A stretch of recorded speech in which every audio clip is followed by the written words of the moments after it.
Hello, I'm Dan Wire, Executive Director with the Tri-State Watershed Alliance, and joining me today is Carrie Vollmer-Sanders with the Nature Conservancy. Carrie's area of charge is the Western Lake Erie Basin, and we are going to be sharing information at the upcoming River Summit. And Carrie, I've got a question for you. Sure. What is the major issue in the Western Lake Erie Basin at this time? Well, I would say it's twofold. So we're getting a lot of water, and it's moving very quickly to the lake, and that water is taking with it some extra nutrients that is growing algae in the summer and causing dead zones in the late fall.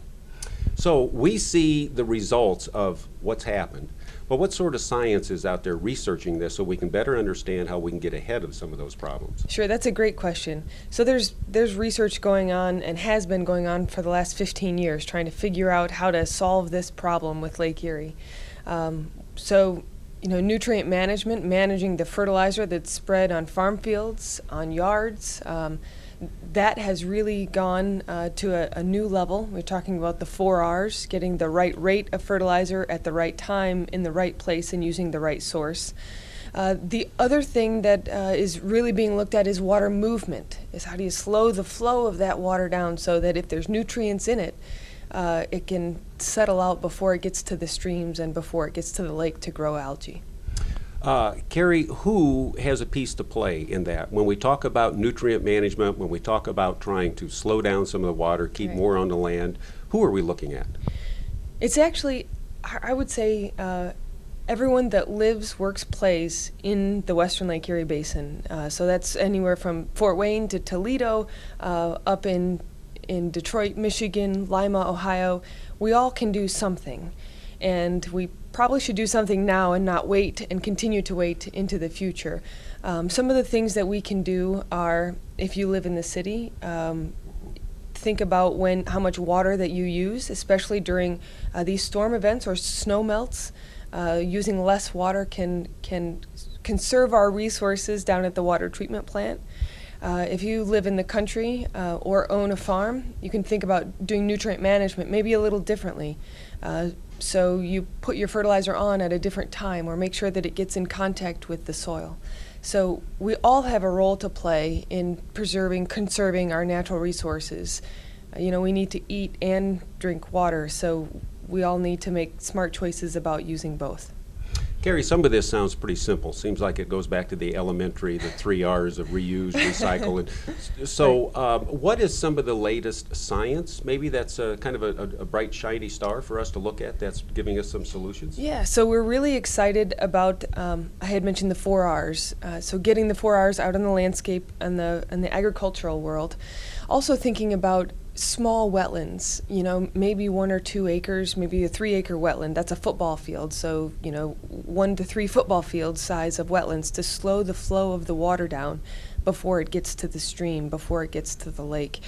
It doesn't sound new or innovative, but it really is.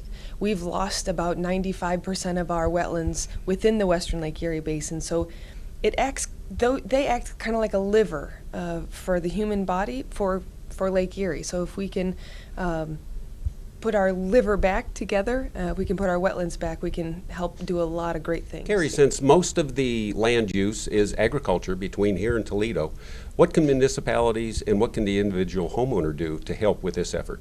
Sure. So I think we collectively as a society have to make a decision how important clean water and a food source is for us. To live and work and play in these rivers that we have that lead to Fort Wayne, to the Lake Erie itself, that may mean that we have to sacrifice a few things, like we don't do a load of laundry during a rain event because it's overloading the system, it's stressing the water treatment plant. Maybe we're changing how much water we're using on a regular basis. This city itself can make some changes to the combined sewer overflow system that they have. They can make changes to the water treatment plant. Even putting in special features along the river so that not only do we get to go and appreciate the water itself, but the water can come out onto its banks and spread out and slow down before it gets to the lake. So we just need to make a decision that, yes, the rivers, the streams, clean water, it is important to us, and we're willing to take a stand and make some changes. Carrie, I've heard you say before that it's not a question of either or. That's right. It's a question of and how do we continue to be good stewards of our environment, produce the food that we need, but also improve our water quality as we move forward. Yeah, that's a great question, Dan. And I think often people get caught up. It's either we have agriculture or we don't, or either we have a large city or we don't. And we have a society that has been built on the and we need to continue down that path. It's the only way that we're all going to thrive.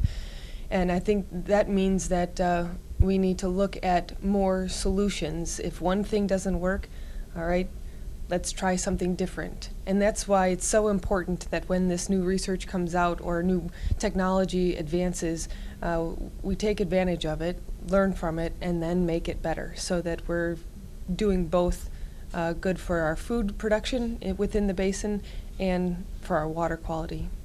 Carrie, that sounds like that's very good news. I'm looking forward to spending some time with you on April 9th. And so hopefully you can clear your calendars and join us at the 2015 River Summit. Carrie and I will be starting off the day at the Grand Wayne Center, starting at 9 o'clock in the morning, discussing the issues and opportunities within the Western Lake Erie Basin. Hope you can join us.